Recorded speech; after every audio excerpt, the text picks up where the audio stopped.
NEET நுழைவுத் தேர்வு September 12ஆம் தேதி நடத்தப்படும் என மத்திய கல்வி அமைச்சர் அறிவிப்பு. மாணவர்கள் தயாராக இருக்க வேண்டுமென அமைச்சர் மா. சுப்பிரமணியன் பேட்டி.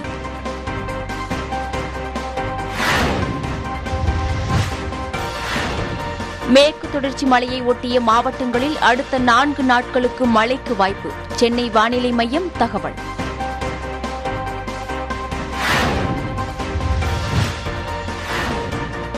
மேகதாது அணை விவகாரம் அனைத்துக் கட்சி கூட்டத்தில் 3 முக்கிய தீர்மானங்கள் நிறைவேற்றம்.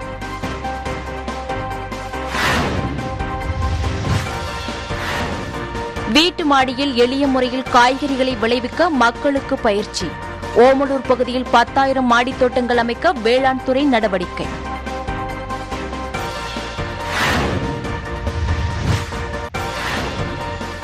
ஒகேனக்கலில் பூட்டியே கிடக்கும் சிறுவர் பூங்கா.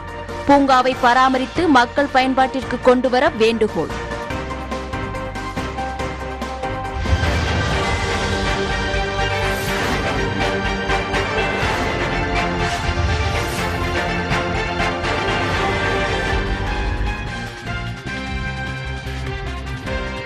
நாடாளுமன்ற மழைக்கால கூட்டத்தொடர் வரும் 19ஆம் தேதி முதல் ஆகஸ்ட் மாதம் 13ஆம் தேதி வரை நடைபெறும் என மக்களவை சபாநாயகர் ஓம் பிர்லா தெரிவித்துள்ளார்.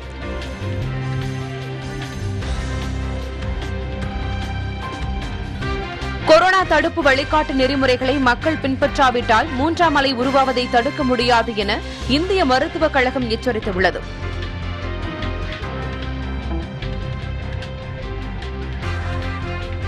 வேளாண் துறையில் அறுவடைக்கு பிறகான காலத்தில் புரட்சி தேவை என பிரதமர் மோடி தெரிவித்துள்ளார்.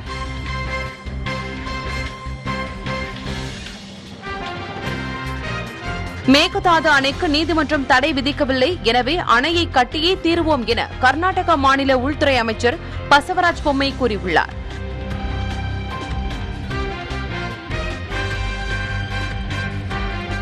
டென்னிஸ் போட்டிகளில் ரூபாய் 1100 கோடி பரிசுத் தொகையை ஈட்டிய முதல் வீரர் என்ற பெருமையை ஜோகோவிக் பெற்றுள்ளார்.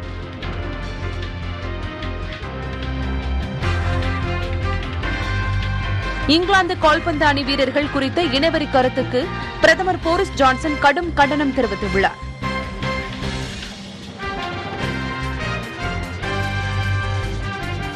யூரோ கோப்பை இறுதி ஆட்டத்தின் போது வன்முறையில் ஈடுபட்ட 49 ரசிகர்களை லண்டன் காவல்துறை கைது செய்துள்ளது.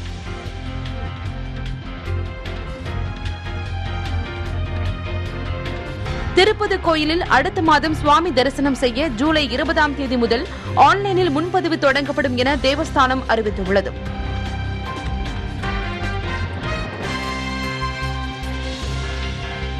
ஆப்கன் விமானப்படை நடத்திய தாக்குதல்களில் 40 தலிபான்கள் கொல்லப்பட்டதாக அந்நாட்டு பாதுகாப்புத்துறை தெரிவித்துள்ளது.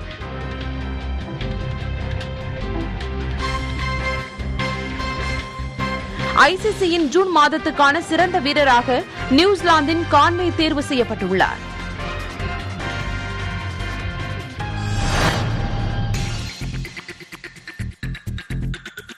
செப்டம்பர் 12ஆம் தேதி மருத்துவ படிப்புக்கான நீட் நுழைவுத் தேர்வு நடத்தப்படும் என மத்திய கல்வித்துறை அமைச்சர் தர்மேந்திர பிரதான் அறிவித்துள்ளார்.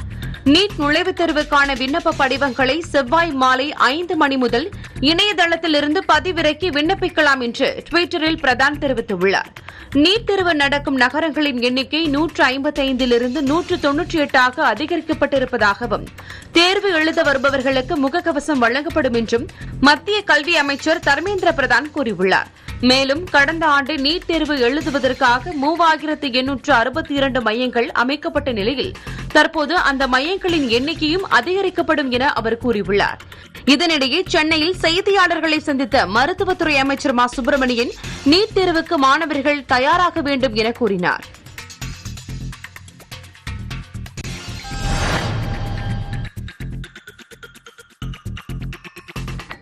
அடுத்த 2 நாட்களுக்கு மேற்கு தொடர்ச்சி மலையை ஒட்டிய தேனி, திண்டுக்கல், தென்காசி மாவட்டங்களில் ஓரிரு இடங்களில் மிதமான மழையும், கிருஷ்ணகிரி, ராணிப்பேட்டை, திருப்பத்தூர், சென்னை, காஞ்சிபுரம், திருவள்ளூர், செங்கல்பட்டு மாவட்டங்களில் ஓரிரு இடங்களில் லேசான மழை பெய்யும் என சென்னை வானிலை மையம் தெரிவித்துள்ளது.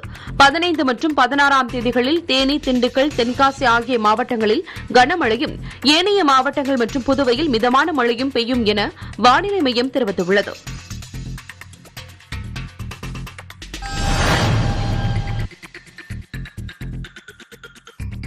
மேகதாது அணை கட்டுமானத்தை தடுத்து நிறுத்துவது தொடர்பாக சட்டப்பேரவையில் உள்ள 13 கட்சிகளின் பிரதிநிதிகள் பங்கேற்ற கூட்டம் சென்னையில் நடைபெற்றது. முதலமைச்சர் மு.க.ஸ்டாலின் தலைமையில் நடைபெற்ற இந்த கூட்டத்தில் 3 தீர்மானங்கள் நிறைவேற்றப்பட்டன. மேகதாதுவில் அணை கட்ட மத்திய அரசின் அமைச்சகங்கள் எவ்வித அனுமதியும் வழங்கக்கூடாது என கேட்டுக் கொள்ளப்படும் என்று முதல் தீர்மானத்தில் கூறப்பட்டுள்ளது. மேகதாது அணை திட்டத்தை தடுக்க தமிழ்நாடு அரசு மேற்கொள்ளும் நடவடிக்கைகளுக்கு அனைத்து கட்சிகளும் தமது ஆதரவை வழங்கும் என இரண்டாவது தீர்மானத்தில் கூறப்பட்டுள்ளது. இக்கூட்டத்தின் தீர்மானங்களை அனைத்து கட்சியினரும் மத்திய அரசிடம் நேரில் வழங்கவும், இதன் பிறகு உச்சநீதிமன்றத்தில் நிலுவையில் உள்ள வழக்கு உள்ளிட்ட சட்ட நடவடிக்கைகளை மேற்கொள்வது என்று முடிவு செய்யப்பட்டது.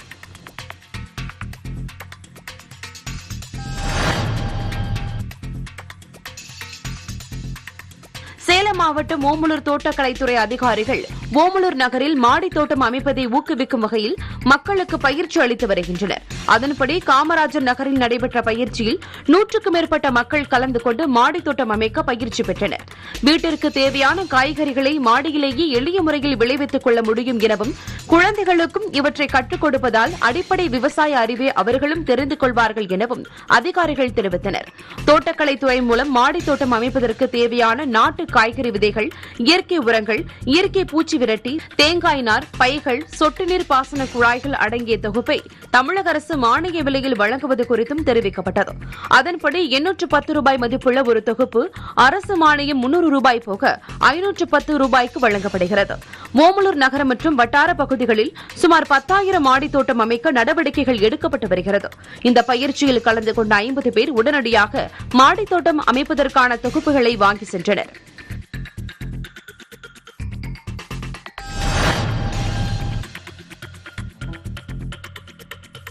ஒகேனக்கலில் பல ஆண்டுகளாக பராமரிப்பு இல்லாமல் பூட்டி கிடக்கும் சிறுவர் பூங்காவை உடனடியாக சரி செய்ய மக்கள் கோரிக்கை விடுத்துள்ளனர்.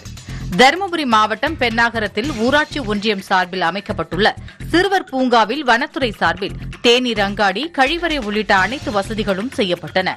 பூங்கா சரியாக பராமரிக்கப்படாததால் விளையாட்டு உபகரணங்கள், நாற்காலிகள், தேநீர் அங்காடி உள்ளிட்டவை சேதமடைந்துள்ளன. இரவு நேரங்களில் சமூக விரோதிகள் மது அருந்த பூங்கா வளாகத்தை உபயோகித்து வருவதாகவும் புகார் எழுந்துள்ளது. பொது முடக்க காலத்திலே பழுதாகி பராமரிப்பு இல்லாமல் பூட்டியே கிடக்கும் பூங்காவை பராமரித்து திறக்க வேண்டுமென பொதுமக்கள் அரசுக்கு கோரிக்கை விடுத்துள்ளனர்.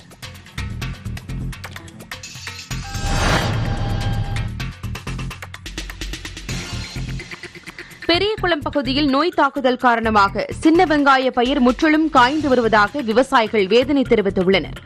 தேனி மாவட்டம் பெரியகுளம் அருகே உள்ள குள்ளப்புரம், சங்கரமூர்த்திப்பட்டி, முதலக்கம்பட்டி, வைகைப்புதூர் உள்ளிட்ட பகுதிகளில் 100க்கும் மேற்பட்ட ஏக்கரில் விவசாயிகள் சின்ன வெங்காயத்தை பயிரிட்டுள்ளனர். பயிரிட்டு 40 நாட்கள் ஆன நிலையில் நோய் தாக்குதலால் பயிர் காய்ந்து வருவதாக விவசாயிகள் தெரிவிக்கின்றனர். அறுவடைக்கு இன்னும் 20 நாட்களே உள்ள நிலையில் செலவு செய்த தொகையை கூட எடுக்க முடியாத நிலையில் உள்ளதாக விவசாயிகள் வேதனை தெரிவித்துள்ளனர். வெங்காயத்தில் நோய் தாக்குதலை கட்டுப்படுத்த வேளாண் துறை அதிகாரிகள் ஆய்வு செய்து உரிய ஆலோசனைகள் வழங்க வேண்டும் என விவசாயிகள் கோரிக்கை விடுத்துள்ளனர்.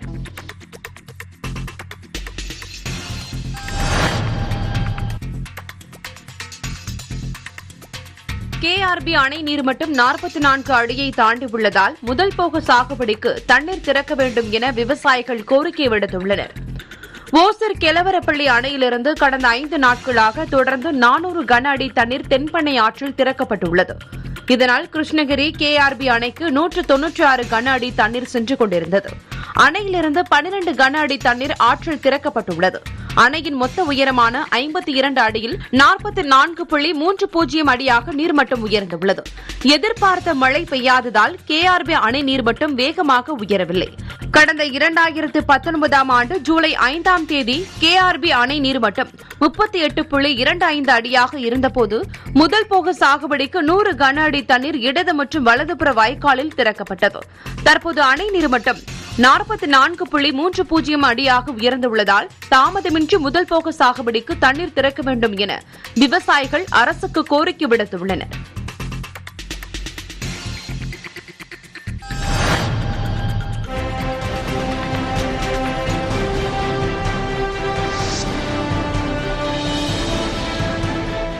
கிமு 100ஆம் ஆண்டு ஜூலை மாதம் 13ஆம் நாள் உலக வரலாற்றின் குறிப்பிடத்தக்க தலைவர்களுள் ஒருவராக கருதப்படும் ஜூலியஸ் சீசர் பிறந்தார். லத்தீன் உரைநடை இலக்கியம் படைத்த எழுத்தாளராகவும் ரோம பேரரசின் எழுச்சிக்கும் வித்திட்ட வித்தகராகவும் சீசர் வரலாற்றில் இடம்பெற்றிருக்கிறார். கிமு 60ஆம் ஆண்டில் சீசர், கிராசஸ், பாம்பே ஆகிய மூவரின் கூட்டணி ரோமானிய அரசியலில் பெரும் தாக்கத்தை ஏற்படுத்தியது. ரோமின் படைத்தலைவரான சீசர் பெற்ற தொடர் வெற்றிகளால் அவரது செல்வாக்கு தொடர்ந்து அதிகரித்து வந்தது. ரைன் ஆற்றின் மீது பாலத்தை கட்டி இங்கிலாந்து மீதான தாக்குதலை தொடங்கிய சீசரை ரோமிற்கு திரும்ப உத்தரவு பிறப்பிக்கப்பட்டது. இதனை ஏற்க மறுத்த சீசர் ரோமானிய படைகளுடன் இத்தாலியை சென்றடைந்தார். அங்கு அரசை தன்மையப்படுத்திய சீசர் சமூக அரசியல் சீர்திருத்தங்களை மேற்கொண்டார். புதிய ஜூலியன் நாட்காட்டியை உருவாக்கினார். குடியரசின் அதிகாரங்களை மையப்படுத்தினார். கிமு 44ஆம் ஆண்டு புரூட்டஸின் தலைமையிலான செனட் உறுப்பினர்கள் சீசரை வஞ்சகமாக கொலை செய்தனர்.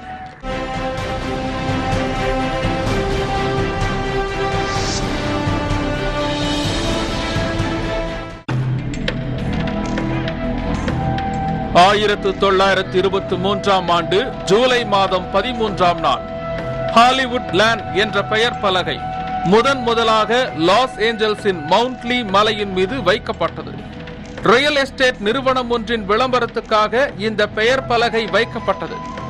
1.5 வருட காலத்திற்கு மட்டும் அந்த பெயர் பலகை மலையின் மீது இருக்கும் என அந்த ரியல் எஸ்டேட் நிறுவனம் அறிவித்தது. ஆனால் அப்போது அமெரிக்க சினிமாவின் வளர்ச்சி லாஸ் ஏஞ்சல்ஸ் நகரத்தை மையமாக கொண்டு இருந்ததால் ஹாலிவுட் என்ற பெயர் அமெரிக்க சினிமாவை குறிப்பதாயிற்று. இதனால் மலையின் மேல் இருந்த ஹாலிவுட் லேண்ட் என்ற பெயர் பலகையில் லேண்ட் நீக்கப்பட்டு ஹாலிவுட் என்ற பெயர் மட்டும் நிறுவப்பட்டது. ஒரு நூற்றாண்டை கடக்கவிருக்கும் இந்த குறியீடு பல்வேறு காலகட்டங்களில் சேதமடைந்துள்ளது. மனிதர்களால் ஏற்படும் சேதங்களை தவிர்க்க தற்போது கண்காணிப்பு கேமராக்கள் பொருத்தப்பட்டுள்ளன.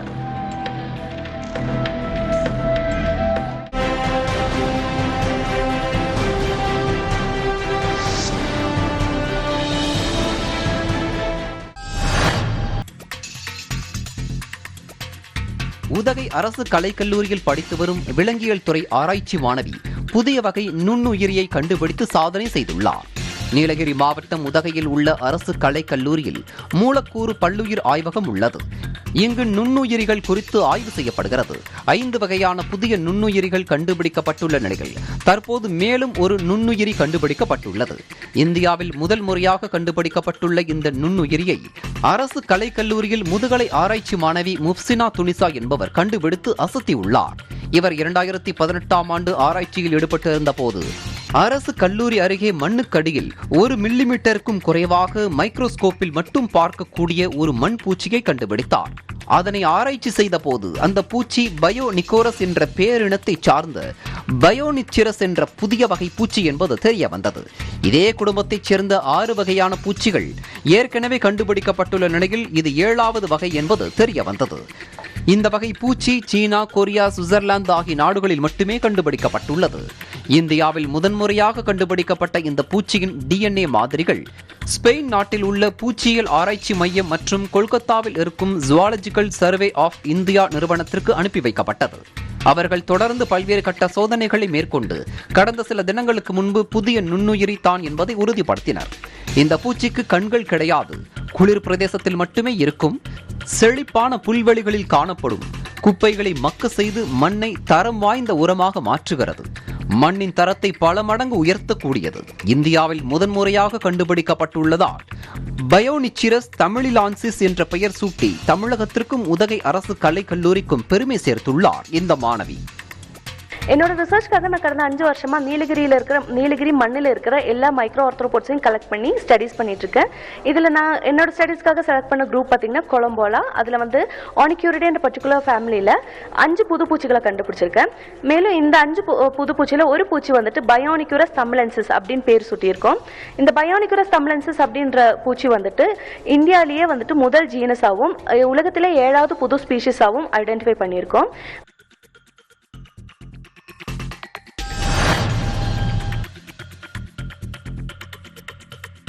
பெட்ரோல், டீசல் விலை நாளுக்கு நாள் உயர்ந்து வரும் நிலையில் தமிழகத்தின் பல்வேறு பகுதிகளில் காங்கிரஸ் கட்சியினர் ஆர்ப்பாட்டம் நடத்தினர். கன்னியாகுமரி மாவட்டத்தில் எம்பி விஜய் வசந்த் தலைமையில் காங்கிரஸ் கட்சியினர் நாகர்கோவில் ஆட்சியர் அலுவலக சாலையில் தடையை மீறி சைக்கிளில் ஊர்வலமாக சென்றனர். இதையடுத்து தடையை மீறி பேரணி சென்றதற்காக அனைவரும் கைது செய்யப்பட்டனர். உதகையில் காங்கிரஸ் கட்சியினர் சட்டப்பேரவை உறுப்பினர் ஆர் கணேஷ் தலைமையில் தொண்டர்கள் சைக்கிளில் சென்றும் குதிரையில் சென்றும் ஜீப்பினை தள்ளியும் நூதன முறையில் போராட்டத்தில் ஈடுபட்டனர். கரூர் பேருந்து நிலைய பகுதியில் காங்கிரஸ் கட்சி சார்பில் எம்பி ஜோதிமணி தலைமையில் அக்கட்சியினர் சைக்கிள் பேரணி சென்றனர். முன்னதாக எம்பி ஜோதிமணி மற்றும் காங்கிரஸ் கட்சியினர் பெட்ரோல் டீசல் விலை உயர்வுக்கு எதிரான துண்டு பிரசுரங்களை பொதுமக்களிடம் வழங்கினர். கடலூர் மாவட்டம் விருதாச்சலம் காங்கிரஸ் சட்டமன்ற உறுப்பினர் ராதாகிருஷ்ணன் தலைமையில் 100க்கும் மேற்பட்ட தொண்டர்கள் பெட்ரோல் டீசல் சமையல் எரிவாயு விலை உயர்வுக்கு கண்டனம் தெரிவித்து ஜங்ஷன் ரோடு, பெரியார் நகர், கடைவீதி உள்ளிட்ட முக்கிய சாலைகளில் சைக்கிளில் பேரணியாக சென்றனர்.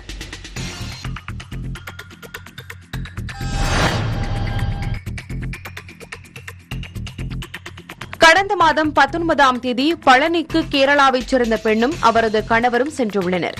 கணவர் கடைக்கு சென்றுவிட்ட நிலையில் 3 நபர்கள் அப்பெண்ணை கடத்திச் சென்று தங்கும் விடுதியில் அடைத்து பாலியல் பலாத்காரம் செய்துள்ளனர். பின்னர் அப்பெண் தப்பித்து வந்து கணவருடன் போலீசாரிடம் புகார் அளிக்க சென்றபோது புகாரை வாங்காததால் சொந்த ஊருக்கு சென்றுள்ளனர். பின்னர் உடல்நிலை பாதிக்கப்பட்டதாகவும் கேரள போலீசாரிடம் அந்த பெண் தெரிவித்துள்ளார். இந்த சம்பவம் குறித்து தலச்சேரி போலீசார் முதல் கட்டமாக வழக்கு பதிவு செய்துள்ளனர்.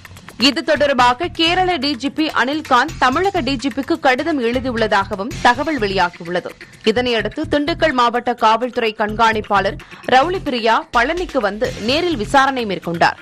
பின்னர் செய்தியாளர்களை சந்தித்த அவர் இந்த வழக்கு தொடர்பாக பெண் காவல் ஆய்வாளர், சிசிடிவி காட்சிகள், தொலைபேசி உரையாடல்கள் மற்றும் சாட்சிகள் ஆகியவை குறித்து விசாரணை நடத்த 3 குழுக்கள் அமைக்கப்பட்டுள்ளதாகவும் தெரிவித்தார்.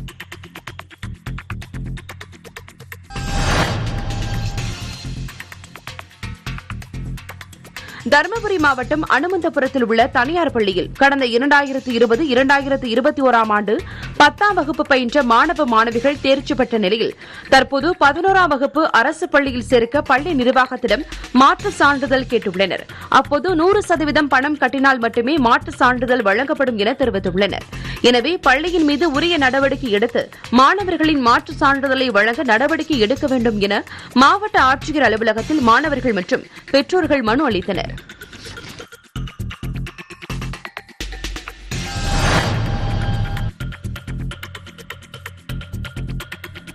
தஞ்சாவூர் மாவட்டம் திருவையாறு அடுத்த பெரும்புலியூரில் வியாக்கிரபுரீஸ்வரர் கோவில் உள்ளது.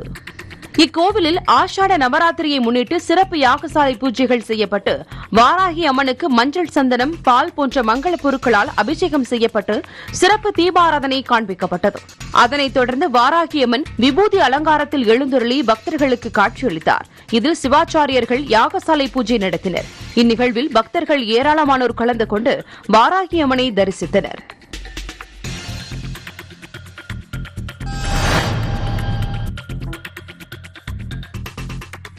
மேட்டூர் அணையின் நீர்த்தேக்க பகுதிகளான பண்ணவாடி, கோட்டையூர், மூலக்காடு உள்ளிட்ட பகுதிகளில் சிலர் சட்டவிரோதமாக தடை செய்யப்பட்ட வலைகளை பயன்படுத்துவதாக மீன்வளத்துறையினருக்கு தகவல் வந்தது.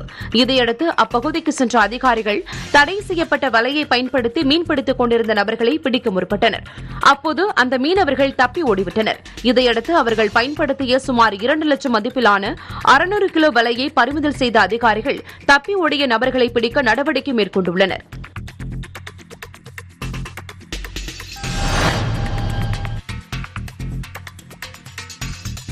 நீலகிரி மாவட்டம் பந்தலூர் அருகே சத்தத்தோடு கிராமத்தைச் சேர்ந்த சுமார் 20க்கும் மேற்பட்டவர்கள் கடந்த மாதம் 26ஆம் தேதி கொரோனா தடுப்பூசி செலுத்திக் கொள்வதற்காக முகாமிற்கு சென்றுள்ளனர்.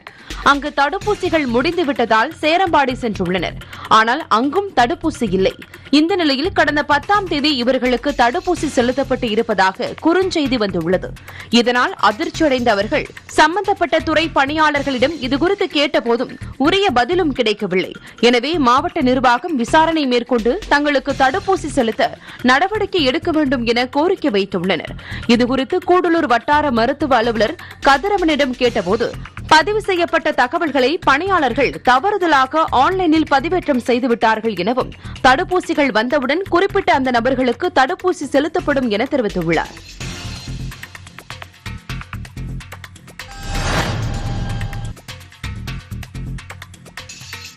கன்னட சலுவாலி வாட்டல் பக்ஷா கட்சியின் தலைவர் வாட்டல் நாகராஜ் கோலார் மாவட்டம் தங்கவயல் பேருந்து நிலையத்தில் தனது ஆதரவாளர்களுடன் கர்நாடகாவில் கன்னட மொழியில் மட்டுமே எழுத வேண்டும் என கூறி தமிழில் எழுதப்பட்டு இருந்த பேருந்து நிலைய பெயரை தார் ஊற்றி அளித்தார். இதற்கு அப்பகுதியில் பலத்த எதிர்ப்பு எழுந்தது. மேலும் கோலார் நகர கவுன்சில் கூட்ட முடிவின்படி பேருந்து நிலையத்தில் மீண்டும் தமிழில் பெயர் எழுதப்பட்டது. முன்னதாக அந்த கவுன்சிலர் கூட்டத்தில் கலவரத்தை தூண்டும் வகையில் நடந்து கொண்ட வாட்டல் நாகராஜ் மீது வழக்கு பதிவு செய்ய வேண்டும் என்றும் தீர்மானம் நிறைவேற்றப்பட்டது.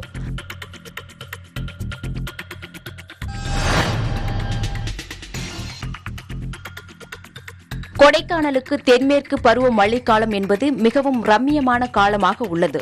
ஆடி மாதம் துவங்கும் அறிகுறியுடன் கூடிய பலத்த காற்றாக கொடைக்கானல் மலைப்பகுதிகள் எங்கும் வீசத் தொடங்கியுள்ளது. காற்றுடன் சாரல் மழை பெய்யும் போது மலைப்பகுதிகளில் கடும் குளிர் நிலவுகிறது. இந்த பருவமழை தாக்கத்தினால் கொடைக்கானலில் எழில் கொஞ்சும் சூழல் நிலவுகிறது.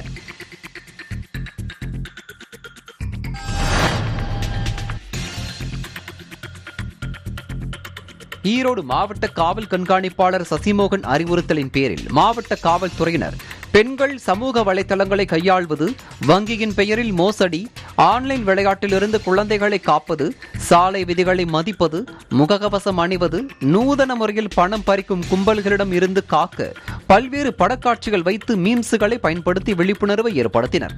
பெரும்பாலானோர் ஸ்மார்ட் போன் பயன்படுத்தும் நிலையில் அனைவரிடமும் விழிப்புணர்வு சென்றடைய ஈரோடு மாவட்ட காவல்துறையின் இந்த முயற்சி அனைவரிடமும் வரவேற்பை பெற்றுள்ளது.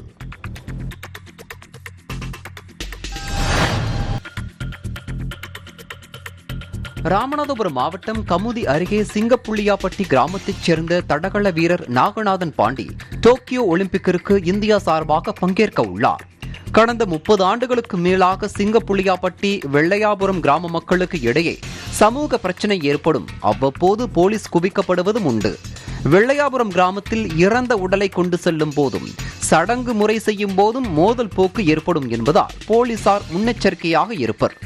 ஆனால் இவற்றையெல்லாம் மறந்து வேற்றுமையில் ஒற்றுமை, தேச உணர்வு வெளிப்படுத்தும் வகையில் வெள்ளையாபுரம் கிராமத்தினர், இளைஞர்கள் அனைவரும் ஒன்றிணைந்து ஒலிம்பிக் போட்டிக்கு தேர்வாகியுள்ள நாகநாதன் பாண்டிக்கு வாழ்த்துக்களை தெரிவித்து பிளக்ஸ் பேனர்களை வைத்துள்ளனர். அவரை வரவேற்க தாங்கள் கிராமத்தின் சார்பில் மேளதாளங்கள் முழங்க ஆவலுடன் எதிர்பார்த்து காத்திருக்கிறோம் என வெள்ளையாபுரம் கிராமத்தின் இளைஞர்கள் ஆயத்தமாகி வருகின்றனர்.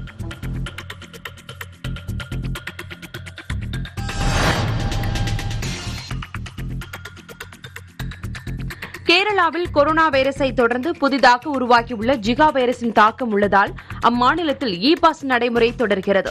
இதனால் தமிழகத்திலிருந்து கொரோனா தடுப்பூசி செலுத்தியவர்களையும் இ பாஸ் பெற்றிருப்பவர்கள் மட்டுமே கேரள எல்லையில் அனுமதிக்கின்றனர். இந்நிலையில் தனது மகள் மற்றும் பேரனை பார்க்க முடியாமல் 3 மாதத்திற்கு மேலாக தவித்து வந்த பெண் ஒருவர் கேரள எல்லைப் பகுதியான சின்னார் சோதனைச் சாவடியில் அவர்களை வரவழைத்து அவர்களுடன் அன்பை சாலையிலேயே பரிமாறிக்கொண்ட சம்பவம் நிகழ்ச்சியை ஏற்படுத்தியது.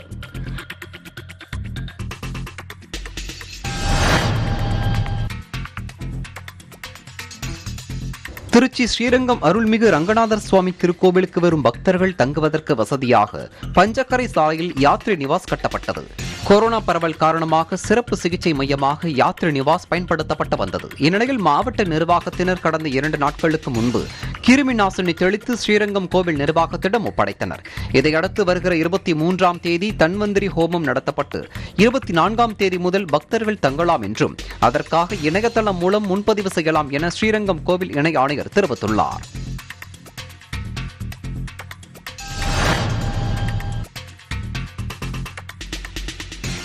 உலக மக்கள் தொகை தினத்தை முன்னிட்டு நாமக்கல் ஆட்சியர் அலுவலகத்தில் மக்கள் தொகை விழிப்புணர்வு உறுதிமொழி ஏற்பு நிகழ்ச்சி நடைபெற்றது. இதில் மாவட்ட ஆட்சியர் ஸ்ரேயா சிங் கலந்து கொண்டு ஆணும் பெண்ணும் சமம், பெண் சிசு கொலையை தடுக்க வேண்டும், இளம் வயது திருமணங்களை தடுக்க வேண்டும் என்பன உள்ளிட்ட உறுதிமொழிகளை வாசிக்க அரசு அலுவலர்கள், தன்னார்வ அமைப்பினர் உறுதிமொழியை ஏற்றனர். மேலும் குடும்ப நலன் குறித்த விழிப்புணர்வு பிரச்சார வாகனத்தையும் ஆட்சியர் ஸ்ரேயா சிங் கொடியசைத்து துவங்கி வைத்தார்.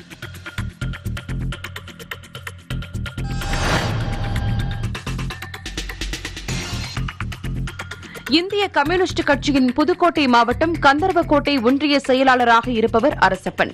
இவர் வெள்ளாள விடுதி கிராமத்தில் அரசின் நேரடி நெல் கொள்முதல் நிலையம் செயல்படுவது தொடர்பாக கந்தர்வக்கோட்டை திமுக தெற்கு ஒன்றிய செயலாளரும் வெள்ளாள விடுதி ஊராட்சி மன்ற தலைவருமான பரமசிவத்திடம் முறையிட்டதாக கூறப்படுகிறது. இதனால் ஆத்திரமடைந்த பரமசிவம் இந்திய கம்யூனிஸ்ட் கட்சியின் ஒன்றிய செயலாளர் அரசப்பனை தகாத வார்த்தையில் ஆபாசமாக பேசியதோடு தனது காலணியால் அடிக்க முற்பட்டதாக கூறப்படுகிறது. இந்நிலையில் திமுக ஒன்றிய செயலாளர் பரமசிவத்தின் செயலை கண்டித்து கந்தர்வக்கோட்டை பேருந்து நிலையம் அருகே இந்திய கம்யூனிஸ்ட் கட்சியினர் ஆர்ப்பாட்டத்தில் ஈடுபட்டனர். மேலும் சம்பந்தப்பட்ட திமுக ஒன்றிய செயலாளர் பரமசிவத்தின் மீது போலீசார் உரிய விசாரணை நடத்தி நடவடிக்கை எடுக்க வலியுறுத்தியும் கண்டன முழக்கங்களை எழுப்பினர்.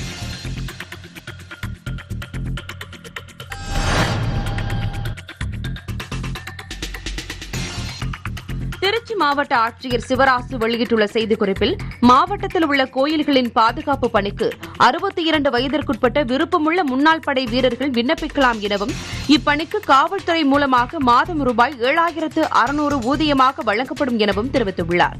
இப்பணியில் சேர விருப்பமுள்ள திருச்சி மாவட்டத்தைச் சேர்ந்த முன்னாள் படை வீரர்கள் தங்களது அடையாள அட்டை, படை விலகல் சான்று, பாஸ்போர்ட் வடிவ புகைப்படம் மற்றும் குடும்ப அட்டை நகலுடன் முன்னாள் படை வீரர் நல உதவி இயக்குநர் அலுவலகத்திற்கு நேரில் சென்று உரிய விண்ணப்ப படிவத்தை பூர்த்தி செய்து வழங்குமாறு தெரிவித்துள்ளார்.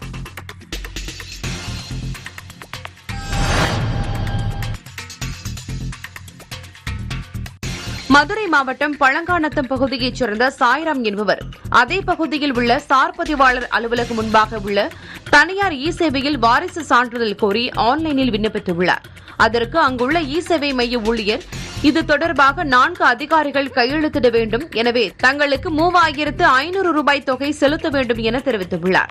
இதனை வீடியோவாக பதிவு செய்த சாய்ராம் சமூக வலைதளங்களில் புகாராக பதிவிட்ட நிலையில் வருவாய்த்துறை அதிகாரிகள் அரசின் அனுமதியை தவறாக பயன்படுத்தி இயங்கி வந்த அந்த தனியார் இ சேவை மையத்திற்கு சீல் வைத்தனர்.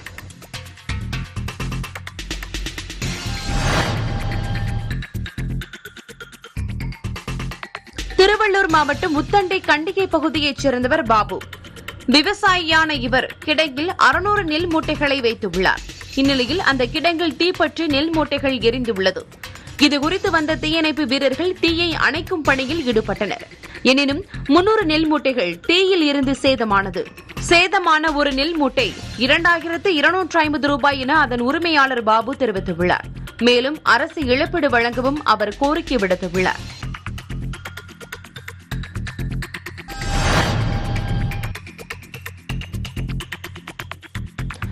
சென்னை கிண்டி லேபர் காலனியைச் சேர்ந்தவர் நித்யானந்தா. இவருக்கும் புவனேஸ்வரி என்பவருக்கும் திருமணமாகி 7 மாதங்கள் ஆகிறது.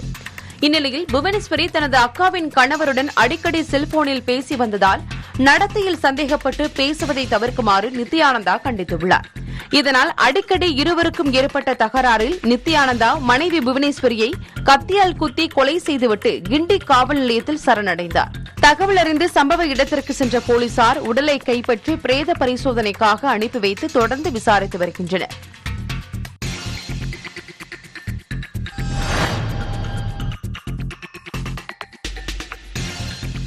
கரூர் மாவட்டம் குளித்தலை நகராட்சிக்குட்பட்ட அண்ணாநகர் பகுதியில் புறவழிச்சாலை கடந்த 50 ஆண்டுகளுக்கு மேலாக சுமார் 25க்கும் மேற்பட்ட கிராம மக்கள் பயன்படுத்தி வந்தனர். இச்சாலையின் இடையில் தனியாருக்கு சொந்தமான இடம் உள்ளது. அவர்கள் தங்களுக்கு சொந்தமான இடத்திற்கு இழப்பீடு வழங்க நகராட்சி நிர்வாகத்திடம் கேட்டது. அவர்கள் வழங்காததால் இடத்தை பெறுவதற்காக மதுரை உயர்நீதிமன்றத்தில் வழக்கு நடைபெற்று கடந்த 5 ஆண்டுகளுக்கு முன்பாக தடை ஆணை பெற்று புறவழிச்சாலை மூடப்பட்டது. மூடப்பட்ட சாலையை பயன்படுத்துவதற்கு நில உரிமையாளரின் இடத்திற்கு சந்தை மதிப்பை வழங்கிவிட்டு நகராட்சி பயன்படுத்திக் கொள்ளலாம் என உத்தரவிடப்பட்டது. ஆனால் நகராட்சி நிர்வாகம் நில உரிமையாளருக்கு இழப்பீட்டு தொகை செலுத்தாததால் நீதிமன்றம் இடைக்கால தடையை விலக்கிக் கொண்டது. இதனால் நில உரிமையாளர் பாதை விரைவில் அடைக்கப்படும் என கூறியதால் அப்பகுதி மக்கள் நகராட்சி நிர்வாகம் உடனடியாக நில உரிமையாளருக்கு பணத்தை செலுத்தி மக்கள் பயன்பாட்டிற்கு சாலையை கொண்டுவர கோரிக்கை வைத்துள்ளனர்.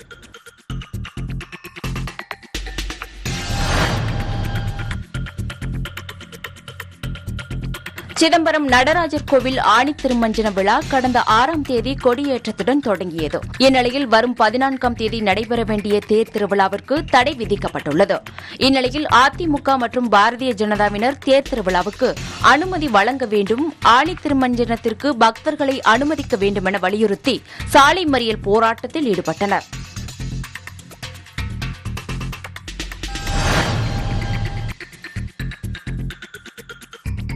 ஈரோடு மாவட்டம் புதுப்பாளையம் பகுதியைச் சேர்ந்தவர் நித்யா. இவரது கணவர் சுரேஷ் கொரோனாவால் உயிரிழந்த நிலையில் மகன் நிரேஷ், மகள் வர்ஷினியுடன் வசித்து வருகிறார். கணவனின் மருத்துவ செலவுக்காக ஏற்பட்ட கடனை சரி செய்ய நித்யா குடியிருக்கும் வீட்டின் உரிமையாளரும் திமுக வடக்கு மாவட்ட விவசாய அணி துணை அமைப்பாளருமான மணியிடம் ஏலச்சீட்டு போட்டுள்ளார். இந்நிலையில் நித்யா கொரோனா ஊரடங்கு காரணமாக சீட்டு ஏலத்திற்கும் பணம் செலுத்த முடியவில்லை. இதனால் மணி நித்யாவின் குடும்பத்திற்கு கொலை மிரட்டல் விடுத்ததாக தெரிகிறது. இது தொடர்பான நித்யாவின் புகாரின் பேரில் வழக்கு பதிவு செய்த காவல்துறையினர் மணியை கைது செய்து சிறையில் அடைத்தனர்.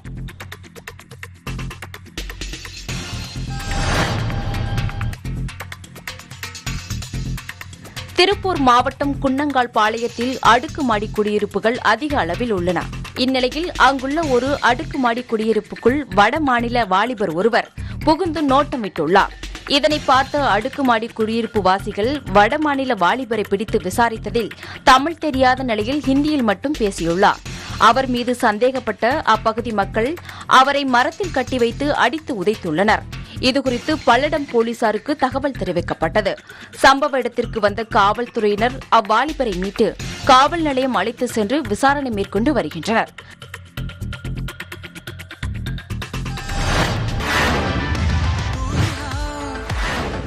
ஒன்பது பிரபல நடிகர்கள் மற்றும் 9 பிரபல இயக்குநர்கள் உருவாக்கியுள்ள ஆந்தாலஜி வெப் தொடர் நவரசா நெட்ஃபிளிக்ஸ் OTT-யில் வெளியாக இருக்கும் இந்த தொடரை மணிரத்னம் தயாரித்துள்ளார். இந்த தொடரின் படப்பிடிப்பு கடந்த சில மாதங்களாக நடைபெற்ற நிலையில் தற்போது துரிகா என்ற பாடல் கோவை நகரில் கடந்த சில மாதங்களாக கஞ்சா விற்பனை கும்பல் அதிகரித்து உள்ளது. தொழில் போட்டி காரணமாக ஒருவருக்கொருவர் அடிதடி சம்பவங்களும் நடந்து வருகின்றன. இந்நிலையில் வெள்ளக்கிணறு பகுதியில் இரு தரப்பினருக்கிடையே ஏற்பட்ட மோதலில் கஞ்சா வியாபாரிகள் 2 நபர்களை கத்தியால் வெட்டிவிட்டு தப்பி ஓடினர். இந்த சம்பவத்தின் CCTV காட்சிகள் வெளியாகி பரபரப்பை ஏற்படுத்தியுள்ளது.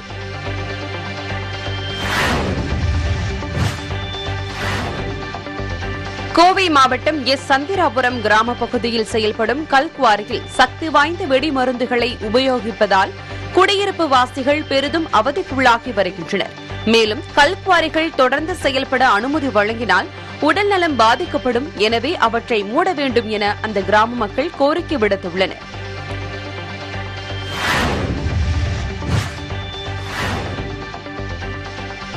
திருப்பூர் பழைய பேருந்து நிலையம் அருகே உள்ள சுரங்க நடைபாதையில் 18 கடைகள் செயல்பட்டு வருகின்றன. பழைய பேருந்து நிலைய கட்டுமான பணிகள் நடைபெறுவதன் காரணமாக சுரங்கப்பாதையில் மக்கள் நடமாட்டம் குறைந்துள்ளது. இதனால் தங்கள் வாழ்வாதாரம் பாதிக்கப்பட்டுள்ளதாகவும் ஊரடங்கு காலத்திற்கான வாடகையை தள்ளுபடி செய்வதோடு ஏற்கனவே நிர்ணயித்த வாடகையை குறைக்க வேண்டும் என வலியுறுத்தி சுரங்கப்பாதை வியாபாரிகள் மாவட்ட ஆட்சியர் அலுவலகத்தில் மனு அளித்தனர்.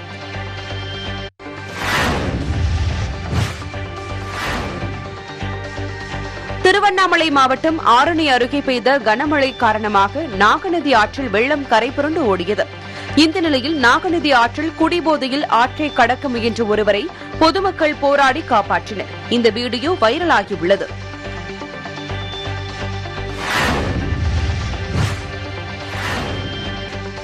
செங்கல்பட்டு மாவட்டம் மறைமலை நகர் நகராட்சி பகுதியில் சுமார் 100க்கும் மேற்பட்ட தொழிற்சாலைகள் உள்ளது. இந்த நிலையில் சித்தமனூர் பகுதியில் உள்ள ஏரியில் இரவு நேரங்களில் பிளாஸ்டிக் கழிவுகள், தொழிற்சாலை கழிவுகள் அதிக அளவில் கொட்டப்படுகிறது. இதனால் நீர்நிலைகள் மாசடைந்து பாதிக்கப்பட்டு சுற்றுச்சூழல் பாதிக்கப்படுவதாக பொதுமக்கள் வேதனை தெரிவிக்கின்றனர். எனவே இதுகுறித்து நடவடிக்கை எடுக்க வேண்டும் என கோரிக்கை எழுந்துள்ளது.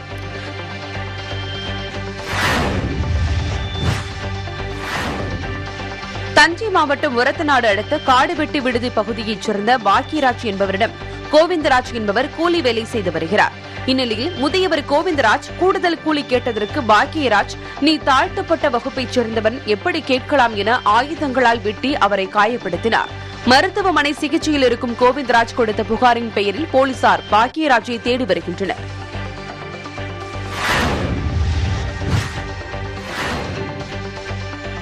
கன்னியாகுமரி மாவட்டத்தில் சுகுணா சிக்கன் என்ற தனியார் நிறுவனத்தால் கோழி பண்ணைகளுக்கு வழங்கப்பட்டு வரும் கோழிகள் விற்பனை காலத்திற்கு முன்னே நோய்வாய்ப்பட்டு இறந்து விடுவதாக கூறப்படுகிறது.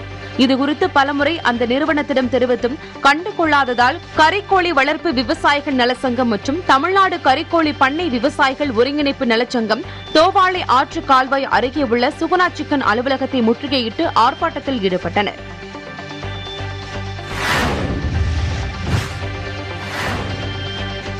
ராணிப்பேட்டை மாவட்டத்தில் 80க்கும் மேற்பட்ட நேரடி நெல் கொள்முதல் நிலையங்கள் செயல்பட்டு வருகிறது.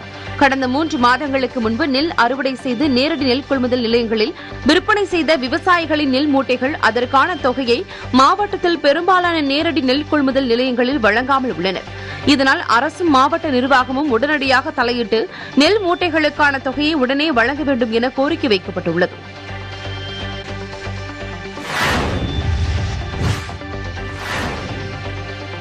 கிருஷ்ணகிரி மாவட்டம் கல்லாவி பகுதியில் வசித்து வரும் 88 வயதான சரஸ்வதி என்ற மூதாட்டி தனது உறவினருடன் இருசக்கர வாகனத்தில் சென்று கொண்டிருந்த போது தடுமாறி கீழே விழுந்து பலத்த காயமடைந்தார். அருகில் இருந்தவர்கள் 108க்கு போன் செய்து காத்திருந்த நிலையில் அதிக அளவு ரத்தம் வெளியேறியதை பார்த்த ஊத்தங்கரை காவல் ஆய்வாளர் திருமதி லட்சுமி தன்னுடைய வாகனத்தில் அவரை ஏற்றி உடனடியாக அரசு மருத்துவமனைக்கு கொண்டு சேர்த்தார்.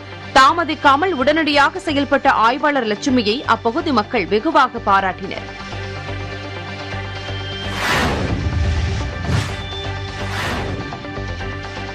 கோவை மாவட்டம் வால்பாறை வட்டாட்சியர் அலுவலகத்தில் மழைக்கால பேரிடர் நிகழ்வு ஆலோசனைக் கூட்டம் நடைபெற்றது.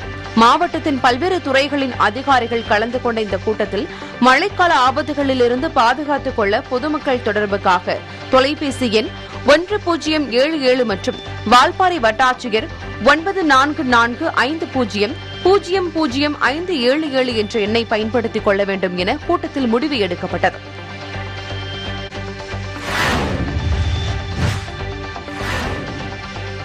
தேனி மாவட்ட ஆட்சியர் அலுவலகத்தில் உலக மக்கள் தொகை தினத்தை முன்னிட்டு ஆட்சியர் முரளிதரன் தலைமையில் மக்கள் தொகை உயர்வை கட்டுப்படுத்தும் உறுதிமொழி ஏற்பு நிகழ்ச்சி மற்றும் விழிப்புணர்வு வாகன துவக்க நிகழ்ச்சியும் நடைபெற்றது.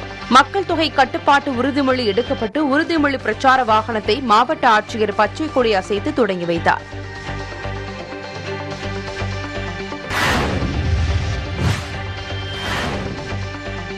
ராணிப்பேட்டை மாவட்டம் வேப்பூர் அருகே சென்னை பெங்களூரு தேசிய நெடுஞ்சாலையில் ஆற்காட்டைச் சேர்ந்த மணிகண்டன் மற்றும் அவரது நண்பர் அருண் இருசக்கர வாகனத்தில் சென்று கொண்டிருந்தனர்.